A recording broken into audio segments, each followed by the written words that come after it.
কি এক অবস্থা, বাংলাদেশ আসলে ভাইরাল তো ভাইরাল। দেখেন কেক ভাইরাল হইতে সাথে আপু ভাইরাল। কেক এক ব্যবসা শুরু করছে, নুডি ব্যবসা শুরু করে দিচ্ছে। শরীর মন ধাতায় কি এক অবস্থা, লজ্জা শরম কিচ্ছু নেই, মেয়েদের সাথে নিয়ে এসে টিকটক করতেছে, কেক বিক্রি করতেছে। ভাইরাল হওয়ার জন্য কি এক অবস্থা, দেখেন তার বুকের সাইড দেখেন, অবস্থা একবার খুবই লজ্জা। বাংলাদেশে কি নিম্নমানের হয়ে গেছে। স্যার, আমি মিজানুর রহমান। শাবাশ, ভেরি গুড।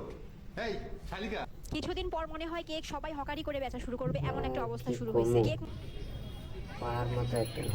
কি কেক শুরু হয়েছে, কেক ওই কেক, কেক এক জীবনে খাইছিলাম। মানে একটা জিনিস ভাইরাল হয়ে গেছে, মানে লবণের দাম 100 টাকা কেজি হয়ে গেছে, এরকম একটা অবস্থা। ডাকতেছে কেক কেক কেক, লজ্জা সরম না, হিজড়াদের মতো একদম। কি কমু, বুক তরি তত্তর কেক এনে দেখে না।